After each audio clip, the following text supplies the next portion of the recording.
عشان توفق في شيء فانت محتاج يعني عاملين رئيسيين، لازم تحط الكلام ده في بالك. العاملين دول او السببين دول هما اول حاجه الاخذ بالاسباب، ان انت تسعى وتجتهد وتعمل كل الممكن تمام عشان ان شاء الله تنجح في الشيء اللي انت تلتمسه ده. الحاجه التانية وهي ان انت تستعين بالله سبحانه وتعالى. يعني مثلا لو حد بيذاكر او عنده امتحان معين فهو لازم ياخد بالاسباب كويس جدا، لازم يذاكر ولازم يسعى ويدور على افضل مصادر يذاكر منها، ويشوف لو في اشياء معينه مش فاهمها يسعى ان هو يفهمها.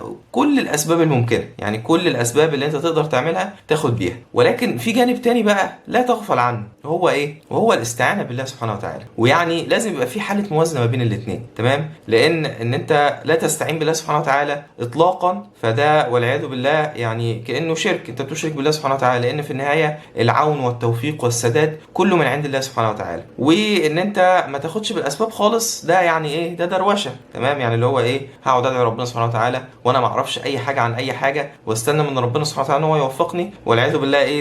ده مش صح، مش ده هدي النبي صلى الله عليه وسلم. ويعني نسال الله سبحانه وتعالى ان نكون من الذين يتبعون هدي النبي صلى الله عليه وسلم. والحقيقه في نقطه مهمه جدا تدعو للتامل، وهي ان سبحان الله الانسان ده يعني دايما في حاجه الى من يهديه السبيل. يعني انت دايما بتحس في مواطن كثيره ان انت محتار، وان انت يعني ايه؟ مش عارف تاخد قرار كويس، او تحس ان في امر صعب جدا، امر جلل في الدنيا داخل عليك وانت مش مستعد له. يعني الغريب في الموضوع ان الانسان بيغفل عن التوكل عن الله سبحانه وتعالى، وده من يعني ايه؟ من وسوسه الشيطان ومن وسوسه النفس الاماره بالسوء وهكذا. لان انت لو فكرت فيها هتلاقي ان ربنا سبحانه وتعالى مدبر الامر، مدبر كل شيء في الدنيا، انت بايدك تدعيه، وربنا سبحانه وتعالى بايده ان هو يوفقك ان شاء. لذلك بنرى ان الرسول صلى الله عليه وسلم كان بيعلم الصحابه الاستخاره، كما ورد عن بعض الصحابه كان الرسول صلى الله عليه وسلم يعلمنا الاستخاره كما يعلمنا الايه من القران. يعني بيعلمنا نتوكل على ربنا سبحانه وتعالى كتير، وبنجد ان الصحابه كانوا سبحان الله بيعتمدوا على ربنا سبحانه وتعالى في ادق تفاصيل حياتهم.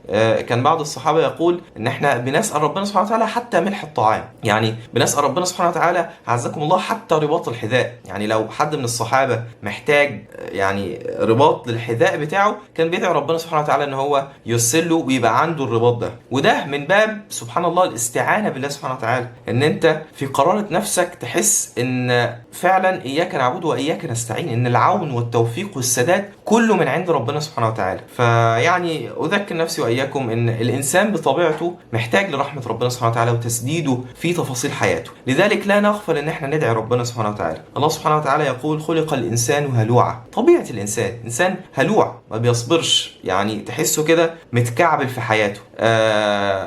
الانسان اللي هو اذا مسه الخير منوعا، اذا مسه الشر جزوعا، واذا مسه الخير منوعا، الا ايه بقى؟ الا المصلين تمام. اول صفه ذكرت مع باقي الصفات طبعا. الصلاه فيها ان انت تقبل على ربنا سبحانه وتعالى وان انت تستعين بالله سبحانه وتعالى. يعني احنا لما نحب نكلم ربنا سبحانه وتعالى ندخل في الصلاه. فيعني اذكر نفسي واياكم ان ربنا سبحانه وتعالى كريم، وربنا سبحانه وتعالى حيي ومعطي. يعني ان الله سبحانه وتعالى حيي كريم يستحي ان يرفع العبد اليه، ان انت تدعي ربنا سبحانه وتعالى بشيء معين تمام فيردهما صفرا خائبا. يعني انت ترفع ايدك لربنا سبحانه وتعالى ويردها من غير حاجه خالص، ده ربنا سبحانه وتعالى حيي كريم يستحي ان يفعل ذلك. فسبحان الله يعني نجد بعد كل دوت ان احنا بنغفل عن الدعاء. فوالله الدنيا دي صعبه يا اخي.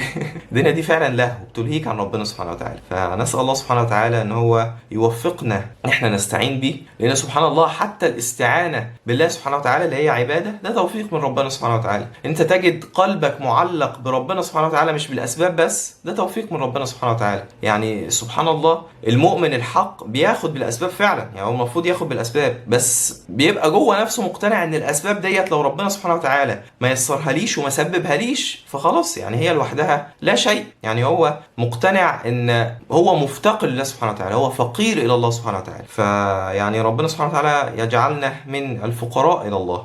سبحان الله، يعني الفقر ده شيء مذموم ما عدا الفقر إلى الله سبحانه وتعالى، لأن الله سبحانه وتعالى هو الغني. سيدنا موسى لما ربنا سبحانه وتعالى أمره بالرسالة وأمره يذهب إلى فرعون، سيدنا موسى قال رب اشرح لي صدري ويسر لي أمري واحلل عقدة من لساني يفقه قولي. الدعاء اللي احنا يعني ايه على طول بنقوله. سيدنا موسى على طول استعان بربنا سبحانه وتعالى، استعان بربنا سبحانه وتعالى، وبعدين ايه، وبعدين سأل الله سبحانه وتعالى الأسباب. يعني حتى الأسباب هو سأل ربنا سبحانه وتعالى ان هو يسببها ليه. فيعني نقتدي بسيدنا موسى ونسأل الله سبحانه وتعالى، يعني سبحان الله ربنا كريم، فكون ان انت ربك كريم ويستحي ان انت تدعوه فيردك صفرا خائبا وقادر على كل شيء، كل الحاجات ديت، وفي الاخر تغفل ان انت تدعوه لما تكون محتاج ليه، فده بصراحة يحتاج مراجعة. ربنا يا رب يجعلنا من الذين يستعينون بالله سبحانه وتعالى دائما، وربنا سبحانه وتعالى يوفقنا ويسدد خطانا ويجعلنا من عبيده الفقراء إليه. أشوفكم إن شاء الله بكرة في الفيديو اللي جاي. افتكروا إن احنا كل يوم في رمضان إن شاء الله عندنا. أشوفكم على خير، سلام عليكم.